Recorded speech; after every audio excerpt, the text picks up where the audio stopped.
제 기억에 이 살찌는 것이 미덕이던 시절이 있었습니다.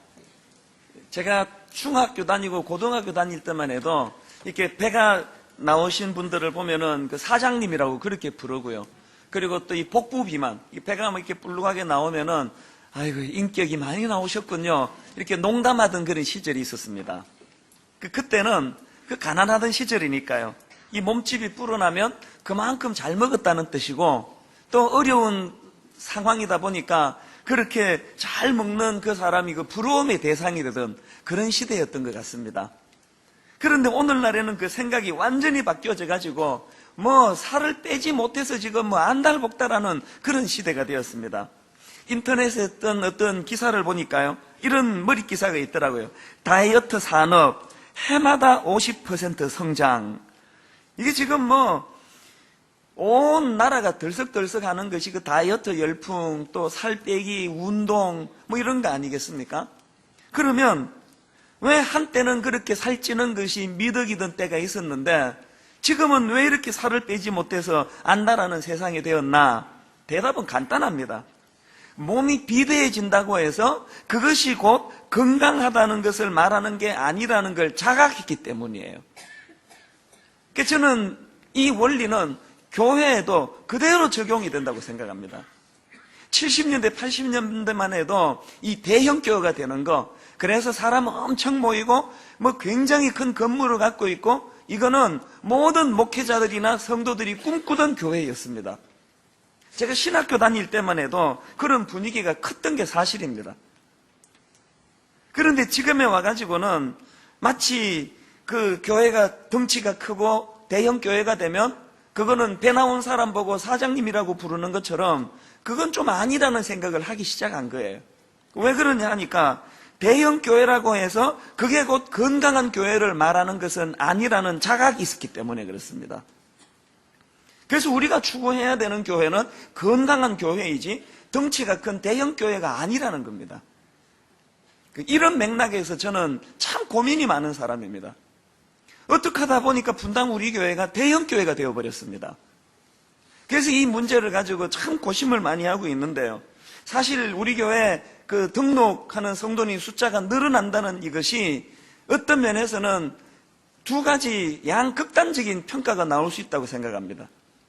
먼저 이 교회 공동체적인 측면으로 살펴볼 때 수평이동이라는 거 절대로 바람직한 게 아닙니다. 제가 여러 번 말씀드렸지만 타이타닉이라는 그 영화를 보면은 그냥 태평성대할 때 그 배가 침몰되기 전에는 쏠림 현상이라는 게 없습니다. 각각 영역에서 지내고 싶은 대로 지내는데 배가 이제 물이 들어오고 깔아앉기 직전에 나타나는 게 쏠림 현상 아닙니까? 한쪽으로 후루룩 쏠려다니는 거. 지금 이 한국교회의 현실은 더도 덜도 아닌 이 쏠림 현상이라고 생각합니다. 제가 분당 우리 교회 쪽으로 많이 쏠린다고 이것을 즐기고 있으면 저는 참 나쁜 목사예요. 한국교회 전체를 볼 때는 이건 절대로 바람직한 게 아닙니다. 그래서 고민이 많은 거예요. 그런가 하면은 또 다른 한 측면으로 이 등록 숫자가 많아지는 걸 살펴볼 수가 있는데요. 그거는 그 성도 개인적인 측면으로 볼 수 있는 내용입니다. 물론 이기적인 동기로 교회를 옮겨 다니는 사람도 많은 게 사실이지만요. 또 그 안에는 정말 절박한 심정으로 교회를 옮길 수밖에 없는 그런 분들도 많으십니다. 예를 들면은 제가 교회를 개척하고 지난 9년 반 동안에 이제 기존 성도 등록을 안 받습니다. 그렇게 광고한 게 2번 있었습니다. 한 번은 개척 초기입니다. 인근에 있는 성도님들 등록을 안 받습니다. 광고를 했더니요. 그 주간 발칵 뒤집어졌어요. 항의 전화가 오고 어떻게 그런 결정을 할 수 있느냐고 막 따지고 그러는데 어느 날인가 세 가정, 그러니까 주부 세 분이 저를 찾아왔습니다. 제 사무실로 와가지고 앉자마자 우시더라고요. 눈물을 펑펑 쏟으면서 어떻게 그런 결정을 하실 수가 있느냐고. 그러면서 그 상한 마음을 토해내는데 지금까지 자기가 그 연약한 교회, 개척교회 가가지고 수년 동안 헌신하고 봉사했는데 믿음 없는 남편이 더 이상 그 교회를 안 가겠다는 거예요. 나 이제 교회를 안 간다고. 그래서 그 남편을 달래가지고 이제 이 교회 저 교회 다니다가 겨우 이제 분당 우리 교회에 남편이 마음을 열고 지금 교회를 나올까 말까 그러고 있는데 등록을 안 받는다는 게 말이 되느냐고. 그러면서 이분이 막 울면서 저를 원망하기를요. 왜 우리 성도들은 교회를 위하여 그렇게 헌신하고 그렇게 몸부림을 치는데 교회는 우리의 사정을 봐주지 않느냐고. 그러면서 그 따지시면서 잊혀지지 않는 한마디를 하더라고요. 목사님, 교회가 무슨 프랜차이즈입니까? 상진의 교회를 안 가본 사람이 오면은 그렇게 환영하고 작은 교회를 위하여 몸바쳐 충성하고 헌신하면은 그게 무슨 전과가 돼가지고 무슨 잘못이라서 등록을 안 받는다고 그러시느냐고 막 우시는 거예요. 너무 마음이 아프더라고요. 근데 여러분, 제가 앞에서는 등록 안 받는다고 광고하고 또 뒤에서는 그 받아서는 안 되지 않습니까? 그래서 제가 너무 마음이 아프지만 잘 설득하고 달래고 불가피한 상황을 그런 내용을 말씀드려서 이제 이분들이 끝끝내 등록을 이제 못 받았습니다. 한참 시간이 지나고 너무나 가슴 아픈 이야기를 들었습니다. 우리 교회가 안 받아주니까 이제 이분들이 어느 교회로 한번 교회를 옮겼다가 그 교회에서 적응을 못해서 이민을 떠났다는 거예요. 제가 그때 처음 알았습니다. 이 교회 문제가 이민 갈 정도로 중요하고 심각한 문제라는 거. 그래서 제가 그걸 생각하면은 이게 내가 하나님 앞에서 목에다 연자맷돌을 달아야 되는 일이 아닌가, 그런 괴로움이 있는 거예요. 그리고 또 한 번 등록 안 받는다는 그 광고를 한 게 있는데 작년 이맘때 아닙니까? 작년 연초에 이제 기존 신자 등록을 안 받습니다 광고를 했더니요, 지하 세가족 부실에서 눈물의 시간을 보내는 거예요. 등록을 하러 온 분이 너무나 딱하고 아픈 사연을 가지고 있는데 교회가 안 받아준다 그러니까 할 수 없죠. 그러면서 쓸쓸히 돌아서는데 어느 날인가는 우리 교회에 그 세가족부 봉사자들이 펑펑 운 적도 있대요. 이게 과연 옳은 일인가? 그 제 마음에 갈등이 일어나는 거예요. 그래서 제가 이러지도 못하고 저러지도 못하는, 저는요, 여기 가도 죄인이고 저기 가도 죄인이에요. 작은 교회 목사님들 앞에 가도 저는 자동으로 죄인이고요. 또 충분하게 그 등록하려는 사람들을 배려를 안 해주는 것 때문에 또 그런 분들에게는 또 다른 죄인으로 살아가는 거예요. 그래서 제가 고민하면서 생각해 보니까요, 대안이 뭘까?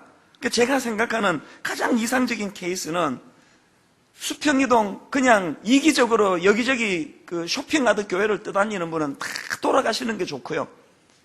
너무나 아픈 사연을 가지고 마치 난파선에서 보트 피플처럼 힘든 과정에 있는 분들은 이 교회에 등록을 하시되, 제가 제일 이상적으로 생각하는 건 한 텀 정도, 한 7년 정도를 이 교회에서 안식하시고 치유받으시고 회복하시고 훈련받으시고, 그래서 회복이 되시면 다시 그 옛날 교회로 가시는 게 제일 좋고, 그게 여러 여건상 어려우면은 작은 어떤 개척교회나 그런 교회로 옮겨가 주시는 게 제일 바람직하겠다. 제가 그런 생각을 합니다. 작년 5월 달에 분당 우리 교회가 두 번째로 이제 그 분립 개척을 시도했는데, 의왕 우리 교회라고, 저기서 창립 예배를 이제 인도하러 갔습니다. 주보를 이렇게 순서대로 펼쳐보다가 글 하나를 발견했습니다. 거기에 창립 멤버 어떤 집사님 이런 글을 쓰셨더라고요. 왜 자기가 그 의왕 우리 교회로 합류하게 됐는가를 이제 설명해 놓는데 간단하더라고요. 이찬수 목사가 회복되면 딴 교회 가라고 자꾸 그렇게 광고해서 그래서 갔다는 거예요. 그 다음 말이 너무 감동적이에요. 한마디 더 붙여놨는데 지금 너무 행복합니다. 그래서 제가 그걸 보면서 마음이 너무 기뻤습니다. 기도가 절로 나오더라고요. 하나님, 한국교회에 이렇게 안심하고 보내드릴 수 있는 많은 개척교회가 이곳저곳에서 일어나게 해주시옵소서. 제가 그런 마음의 소원을 가지고 지금 농어촌 교회, 또 재정적으로 어려운 교회들을 한 135교회를 저희가 지금 돕고 있습니다. 더 많은 교회를 돕기를 원합니다. 그래서 분당 우리 교회 한 교회로 쏠리는 이 현상이 빨리 사라지고 대한민국의 모든 교회 곳곳에서 같이 함께 부흥하고 성장하는 그런 은혜가 있기를 바랍니다. 이런 마음의 그 부담을 하나님이 아시고요.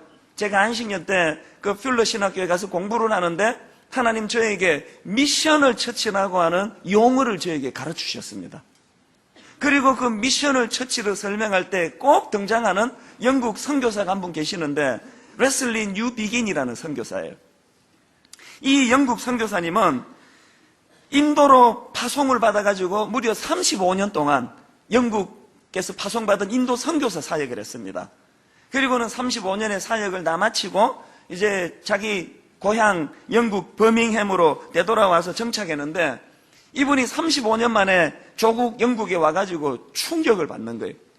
자기가 없던 35년 동안에 영국이 너무나 변해져 버리고 교회는 너무 변질되고 그래서 보니까 이거 완전히 이교도처럼 변한 거예요.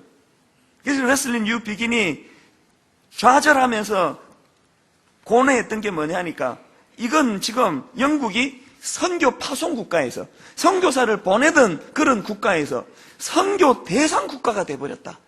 그렇게 탄식을 합니다. 그리고는 이렇게 해서는 안 되겠다 고뇌하던 그 레슬리 뉴 비긴이 이제는 저술 활동을 통해서 또 강의 같은 걸 통해 가지고 그 당시에 영국의 절망적인 상황에 대한 대안을 마련했고요. 대안을 강의했고요. 그리고는 후학들이 이 뉴비긴의 고뇌와 아픔을 담은 책과 강의들을 다 정리를 해보니까 단어 하나가 만들어지는데 그게 바로 미셔널 처치라는 겁니다. 그래서 제가 그 수업을 받으면서 가슴이 뛰는 걸 느꼈습니다. 레슬리 뉴비긴이 이런 고뇌에 참 말을 했습니다.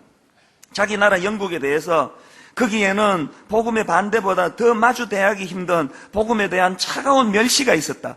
그야말로 영국은 이교도 사회였으며 이렇게 아주 다루기 힘든 이교도 형태를 진정으로 선교적으로 바꾸는 것이 바로 영국 교회가 직면한 가장 실제적인 임무이다.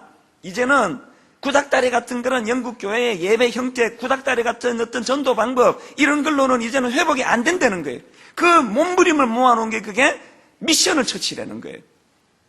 그래서 저는 뉴비긴이 자기 나라 영국을 가지고 고뇌할 때 저는 거기다가 영국 대신에 대한민국이라고 넣어봤습니다. 너무나 오늘 우리 상황이 그 당시 영국과 같은 상황이라는 거예요. 그래서 제가 안식년 1년도 다 못 채우고 왔잖아요. 1년 계획하고 갔다가 막 공부도 열심히 했습니다. 8달 반 만에 들어왔잖아요. 그리고는 분당 우리 교회가 이 시대에 미셔널 처치가 되기를 꿈꾸면서 그렇게 기도하면서 여기까지 온 것입니다. 이제 2012년도에는 이 교회가 더 본격적으로 모든 성도들이 이 미셔널 처치에 대한 꿈을 갖기를 저는 원합니다. 어떻게 해야 되느냐? 오늘 우리가 이 미셔널 처치를 향하여 꿈을 갖기 위해서는요, 오늘 읽었던 본문 에베소서 4장 11절 12절 말씀을 유념하셔야 됩니다. 우리 한 목소리로 같이 한번 읽어보시겠습니까? 4장 11절 12절 같이 읽습니다.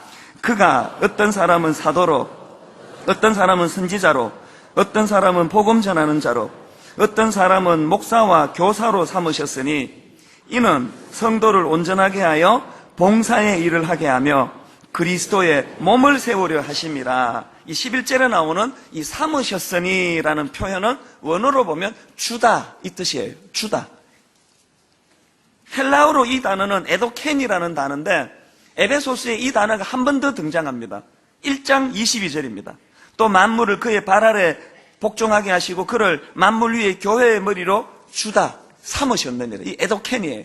자, 그러니까 이걸 종합해 보면은 1장 22절에서는 성부 하나님께서는 교회를 위하여 만물의 머리 되시는 예수 그리스도를 교회의 머리로 주셨습니다. 그리고 오늘 본문에서는 머리 되시는 예수 그리스도께서는 저 같은 목사와 많은 일꾼들을 교회를 위하여 선물로 주셨습니다. 그 원리예요. 그래서 여러분 별로 썩 내키진 않겠지만 저는요 여러분에게 주신 선물이에요. 선물. 내가 오늘 리본을 달고 나와볼까 그런 생각도 잠깐 했는데 저는 예수님이 여러분에게 보내주신 선물이에요. 마음에 안 드세요? 이 반품 같은 건 안 됩니다. 이 선물이기 때문에. 자, 그러면 왜 주셨나? 무슨 목적으로 주셨나? 그게 바로 12절에 나와 있는 내용입니다. 12절에 보니까 목적을 세 가지로 설명하는데 첫째 목적이 뭡니까? 성도를 온전하게 하기 위하여. 여기서 이 온전하게 하여라는 단어는 원어로 보면 카타르티스모스라는 단어예요. 이 단어는요, 준비시키는 것 혹은 구비시키는 것, 이런 뜻을 가지고 있습니다. 그러니까 제가 예수님께서 여러분을 위하여 선물로 저를 주셨는데 왜 주셨나? 여러분을 준비시키기 위하여. 이게 첫 번째 목적이에요. 그러면 무슨 준비를 시키나? 그게 두 번째 목적이에요. 두 번째를 보니까 봉사의 일을 하게 하며, 이 봉사라는 단어는 원어로 보면 디아코니아예요. 비슷한 단어 들어보셨지 않습니까? 자발적인 종을, 노예를 말하는 디아코노스가 이 같은 어원이에요. 그런데 이 디아코니아라는 단어는 원래 이 단어 뜻으로 말하면 식탁 시중을 말합니다. 뭘 의미할까요? 자기 인격을 바쳐서 다른 사람을 위해 섬기고 봉사하는 그 태도를 이런 상징적인 표현으로 쓰는 거예요. 그래서 우리 교회의 수많은 봉사 중에 가장 원어에 가까운 봉사는 식당 봉사부입니다. 식탁 시중. 자, 그러니까 이 세 가지 목적 중에 첫 번째 목적이, 저는 여러분에게 선물로 하나님이 주신 사람인데 하나는 여러분이 잘 준비된 사람이 되도록 돕는 일을 위하여. 두 번째, 무슨 준비? 식탁 봉사 잘하도록, 날 잘 섬기도록, 이웃을 잘 돌보도록, 그런 성숙한 사람이 되도록 제가 파송이 됐고, 세 번째로 왜 제가 여러분을 위하여 파송이 되었나? 세 번째 보니까 그리스도의 몸을 세우려 하심이라. 교회 공동체의 궁극적인 목표는 그리스도의 몸을 세우는 거예요. 그렇기 때문에 이 12절 말씀을 잘 보면은 성숙한 그리스도인은 어떤 사람들인가? 그 답이 딱 나오는 거예요. 그래서 저는 이 12절 말씀을 묵상을 하다가 분당 우리 교회가 이제 미션을 처치가 되기 위해서는 그 구성원인 모든 성도들이 성숙한 그리스도인이 돼야 되는데, 그러기 위해서는 세 가지 질문이 필요하다는 거예요. 여러분 모두가 다 일평생을 두고 세 가지 자문자답이 필요합니다. 이 세 가지 질문 중에 첫 번째 질문이 뭐냐? 나는 영적인 패러다임의 전환이 있는가? 이 패러다임의 전환. 왜 이 질문이 필요할까요? 자, 여러분 60년대와 70년대는요 너무나 힘든 때예요. 보릿고개에다가 경제적으로 어렵고 그냥 먹을 것도 없고 애들은 주렁주렁 낳아놨는데 학교 안 가고 등록금 달라고 손 내미는데 돈은 없고 그러던 때예요. 그래서 기복신앙이라고 욕을 좀 먹기나 말거나 간에 절박했습니다. 그래서 눈물로 부르짖었어요. 돈 좀 달라고, 먹을 것 좀 달라고, 등록금 좀 달라고. 이게 기복신앙이 아니고 이거는 생존이에요. 누가 그것을 탓하겠습니까?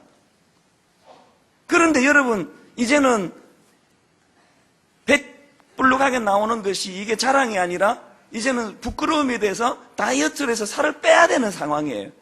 그런데 여러분 시대가 이렇게 바뀌었는데도 여전히 이제 밥을 먹고 부유해졌는데도 여전히 더 달라고요, 더 채워달라고요. 이건 아니라는 거예요. 그래서 여러분 중에요 경제적으로 어려우시고 물질적으로 어려우셔서 하나님 앞에 부르짖는다면 기복신앙 이런 말 듣지 말고 구하셔야 돼요. 부르짖어야 돼요. 그러나 이제 밥은 먹을 수 있고 이 정도면 됐다는 분들은 패러다임의 전환이 필요합니다. 어떻게 해요? 허구한 날 나 중심의 신앙생활에서 공동체, 우리로 전환이 돼야 됩니다. 시편 34편에 보면 참 이 상징적으로 그 메시지를 담고 있는데요. 1절, 2절을 먼저 한번 보십시오. 주어를 유심히 한번 보십시오.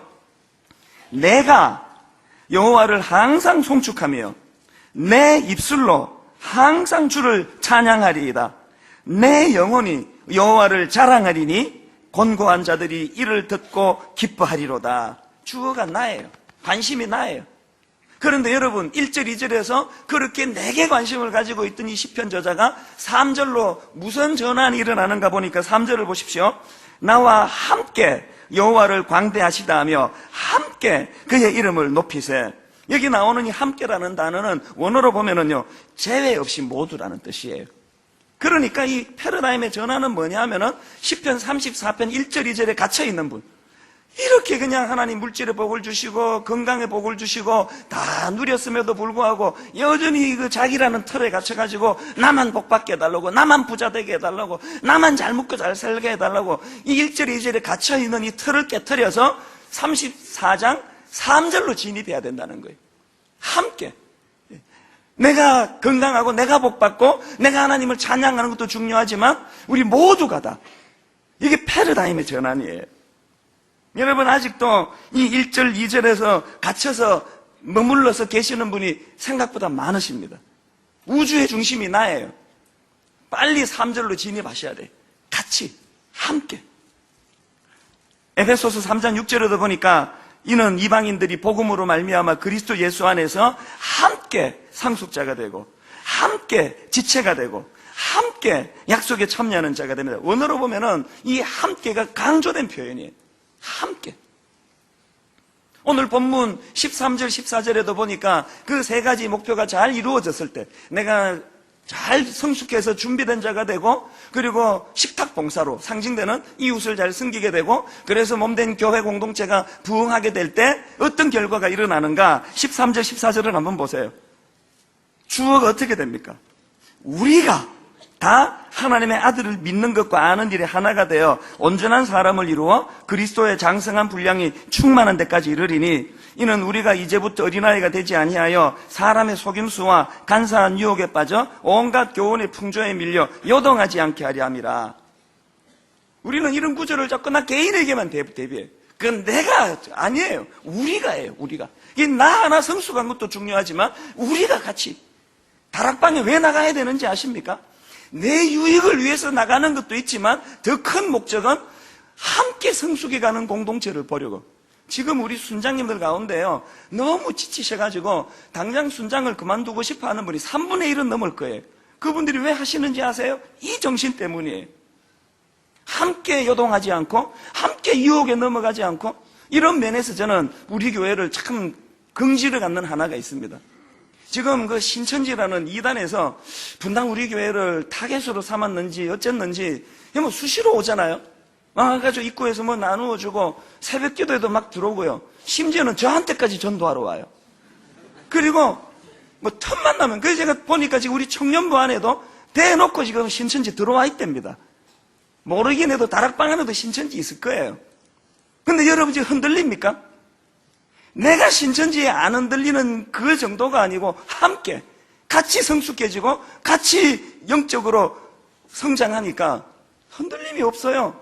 제가 그 다른 교회 집회를 다녀보면은 요새 입구에 이렇게 써붙이는 교회가 많습니다. 신천지 성도의 출입을 금합니다. 오시면 법적 조치하겠습니다. 우리 안 붙여요 그거. 오시기를 바랍니다. 신천지에서 오신 분이 안에 계실 거예요. 저는 이분들이 이 교회 공동체에서 은혜 받으시고 아무리 그 사람이 훌륭해도 교주 되시는 그분은 돌아가실 수밖에 없고 인간의 한계를 지닌 분이라는 걸 자각하게 되고 건강한 이 교회 안에서 예수 그리스도를 만나게 되시기를 바랍니다. 예, 사랑하는 신천지 성도 여러분, 이 안에 계시다면 은혜 받으시기 바라요. 여러분 아무리 애써도 성숙한 우리 교회 성도들 흔들리지 않습니다. 출입을 금합니다. 이게 아니고 우리 모두가 성숙해지기를 바라요. 그래서 영광을 받으실 분은 오직 한 분 예수 그리스도, 그분만이 높임을 받으신다는 공동체적인 성숙함이 우리에게 있을 때 요동하지 않는 그런 공동체가 될 수 있다는 사실입니다. 그런가 하면 두 번째로 늘 물어야 되는 질문, 내게는 성장통이 있는가? 여러분이 12절 말씀의 우선순위를 잊어서는 안 됩니다. 가장 중요한 우선순위가 뭡니까? 이는 성도를 온전하게 하며 준비시키는 것.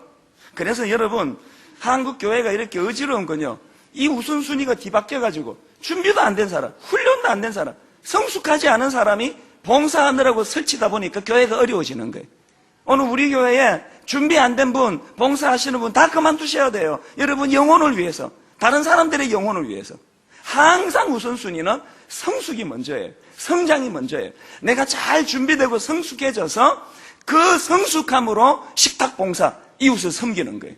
이게 안 되니까 교회가 얼마나 어지럽습니까? 그냥 성가대도 가보면은요, 세상에 제일 골치 아픈 게 성가대예요. 온갖 못된 소문이 진원지가 성가대고, 화음은 끝내주게 해놓고 뒤돌아서서 뒷담화하고 막 그냥 이런 일들이 너희 교회에 너무 많아요. 우리 교회는 없습니다. 라고 말할 수밖에 없는 저를 이해해 주시라고 그랬습니다. 사실 제가 개척할 때 우리 선배 목사님이 몇 가지 충고했던 것 중에 하나가 성가대 만들지 마라. 세상에 골치 아프다. 그 왜 그런지 아십니까? 화음은 열심히 잘 맞추는데 마음으로 준비되지 않은, 성숙하지 않은 사람들이 노래만 열심히 맞추다 보니까 그 영혼에서 울려나오는 노래가 아니기 때문에 그래요. 하나님께서 야 역겹다 니들은 화음은 이렇게 잘 맞추면서 맨날 교회에 그냥 흠담이 나오고 니들끼리도 하나가 되지 못하고 그러냐고. 성가대 하지 말라고 그런 거예요. 하지 말라고. 그 제가 그래도 또 용기를 내가지고 성가대를 만들었더니 우리 교회 성가대는요 너무 자랑스러워요. 뭐 화음은 뭐 남의 교회보다 잘하는지 안 하는지 잘 화음도 잘해요. 노래도 참 잘하고 안 보고 막 악보 외우고 잘하시고, 또 우리 교회 성가대 보면은 너무나 성숙하시잖아요. 절대로 뭐 뒷담화 같은 거 없고 좀 찔리시기를 바랍니다. 어떤 분들은. 그래서 우리가 봉사보다 중요한 건 내가 먼저 성숙해지는 거예요.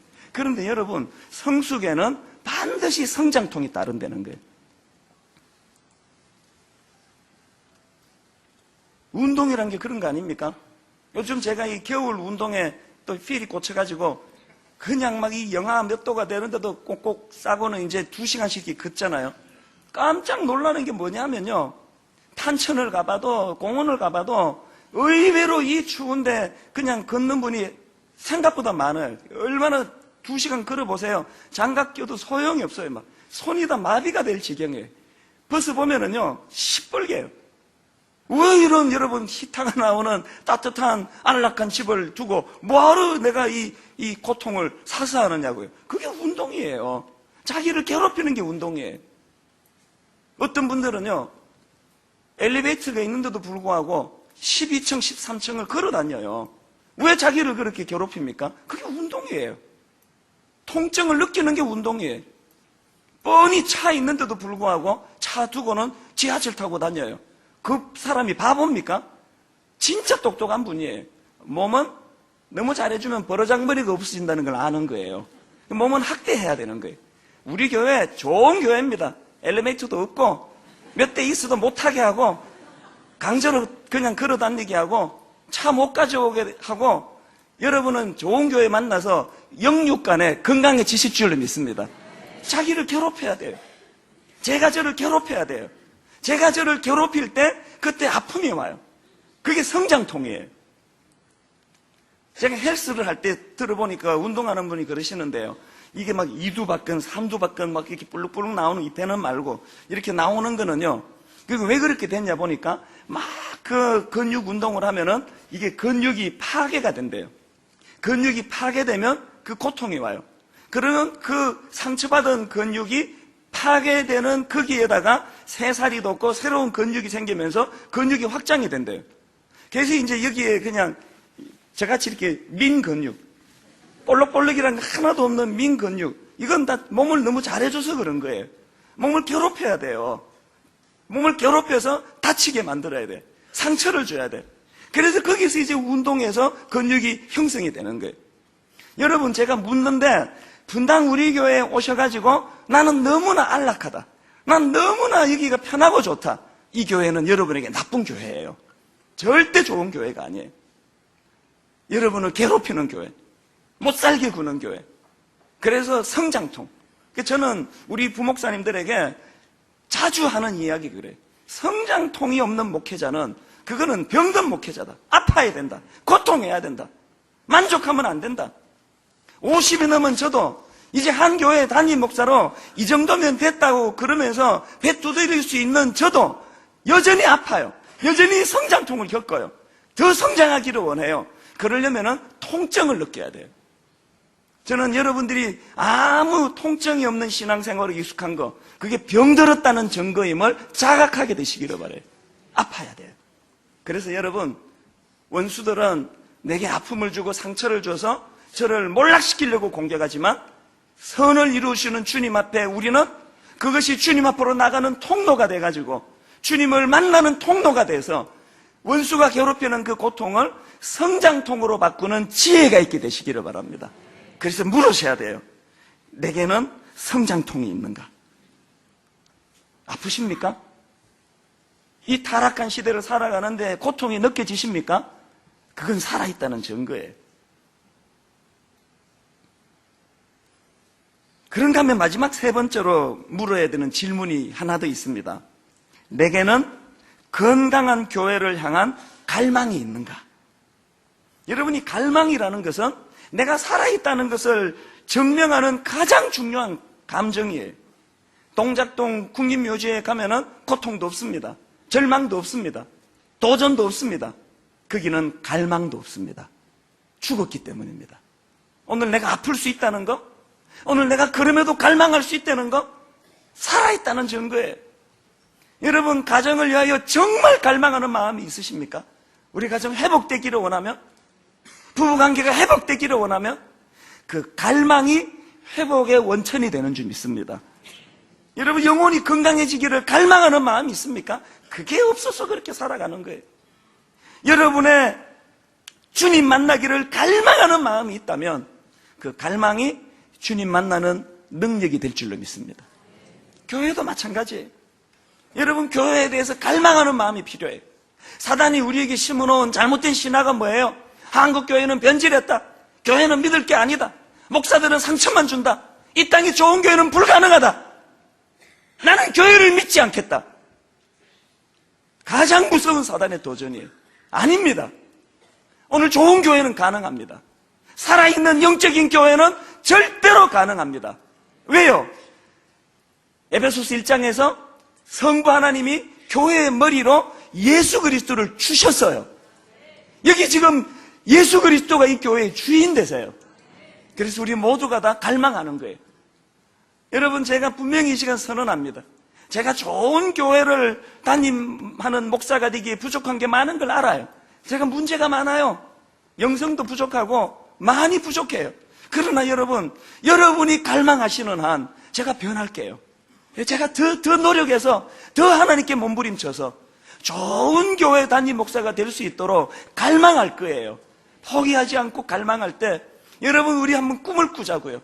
우리 생애에, 내 죽기 전에 우리 시대에 좋은 교회가 가능하다는 것을 한번 확인할 수 있는 것, 이 갈망하는 마음.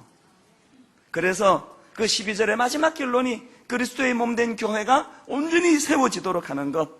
그래서 저는 스티브 잡스가 했다는 말이요, 항상 갈망하라, 항상 무모하라. 오늘 설교 제목을 거기서 따왔습니다.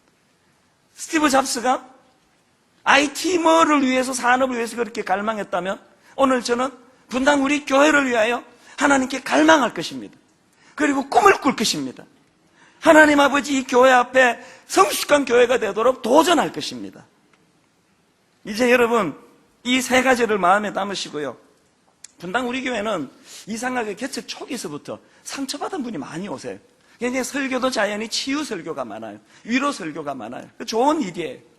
오늘도 상처받으신 분 많이 누리시기를 바라요. 그러나 여러분, 이제 치유가 되셨으면 그렇게 하고 있지 말고 좀 일어서셔야 된다는 거예요.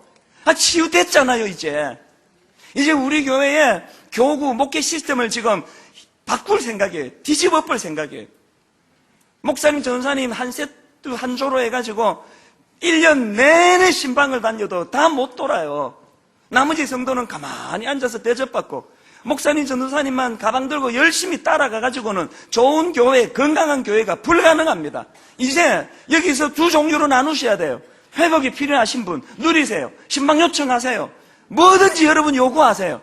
그러나 회복되셨으면 이제 일어나서 어떻게 해요? 나보다 더 연약한 자에게 손을 내밀고 그를 도와주고 그를 신방하고, 그래서 하나님께서 우리 교회를 일반 평신도들이 깨워서 하나님의 건강한 교회를 위하여 사역하는 교회가 되기를 바랍니다. 하실 수 있습니다. 결론을 맺으면서요, 제가 이야기 하나만 더 드릴게요. 저는 지난 연말에 참 좋은 문화 행사를 다녀왔습니다. 예술의 전당에서 서울시향 연주회를 다녀왔습니다. 베토벤 9번 합창. 유명한 세계적인 지휘자 정명훈 씨가 지휘를 하는데 제 자리가 어디였냐 하면은요, 오늘 이걸 본당을 무대로 치면 요 2층이에요. 거기가 맨 마지막에 예매가 되는 데래요. 가격도 비싸지 않아요. 그 자리에서 제가 내려다 보니까 너무 좋은 거예요. 한눈에 다 보여요. 지휘자 표정까지 보여요. 제가 그 정명훈 씨 지휘자에게 감탄했습니다. 1시간 반 가까운 그 시간을 전곡을 다 외워, 다 소화해. 다 머릿속에 담고 있더라고요. 너무 그게 감동적이었어요. 그런데 여러분, 지휘자 정명훈 씨보다 저를 더 감동시킨 사람이 하나 있습니다. 맨 끝머리에 앉아 있더라고요. 트라이앵글. 우리 초등학교 때 트라이앵글 기억나시죠? 그거 들고 그냥 이렇게 치는 거예요. 보니까요, 그 선반을 올려놓고 아무것도 안 해요. 그래서 계속 그분을 주시했어요. 딱 3번 나오더라고요, 3번. 그 긴 1시간 반 동안 가만히 있다가요, 3번. 많이 치는 것도 아니에요. 몇 번 치고 또 갖다 놓고 가만히 있더라고요. 그래서 내가 그거 보면서 베토벤이 좀 원망스럽더라고요. 트라이앵글 좀 역할을 좀 많이 만들어주지. 딱 3번. 여러분, 제가 감동이 밀려온 게 뭔지 아십니까? 그 트라이앵글 맡은 사람이요, 에이 뭐야 이 나한테는 이렇게 시시한 거 맡기고 나 집에 갈래. 그리고 가버렸으면요, 그 연주는 완성된 연주가 아닌 거예요. 그 트라이앵글 맡은 그 사람이 거기에 있어서 연주가 온전히 이루어지는 거예요. 무슨 생각한지 아십니까? 이찬수 목사처럼 조명 아래에서 굉장히 중요한 일을 하는 것처럼 비춰지는 사람이 있지만 하나님이 이렇게 말씀하실 거예요. 트라이앵글을 맡아서 묵묵히 교회를 위해서 수고하는 너, 이찬수 목사 이상으로 내게는 소중한 연주자야. 지난 한 해 동안 비록 눈에 띄는 화려한 역할은 아니라 할지라도 건강한 교회를 위해서, 이름 없는 한 지체를 위해서 기도해 주신 여러분, 양보해 주신 여러분, 하나님은 그 수고를 아실 줄로 믿습니다. 그래서 우리 모두가 다 나 혼자 성숙한 교회가 아니라 우리 모두가 다 성숙을 향하여, 그래서 미셔널 처치를 향하여 달려가는 저와 여러분 되시기를 주님 이름으로 축원합니다. 자, 여러분, 우리들의 찬양 41번 찬양이에요. 저는 이 찬양을 부를 때는 가끔씩 눈물이 나요. 주님 다시 오실 때까지 나는 이 길을 가리라. 좁은 길을 가라 그러고 십자가 없이는 갈 수 없는 길을 가라 그러고, 이걸 보면은요, 이 땅은 넓은 길 가기 위해서 예수 믿는 게 아니라는 걸 알 수가 있습니다. 우리 가사를 생각하시면서 저는 이 질문을 여러분에게 던지고 싶어요. 여러분 이 땅에 존재함으로 누군가가 그 혜택을 받고 있습니까? 누가 여러분의 존재 혜택을 받고 있습니까?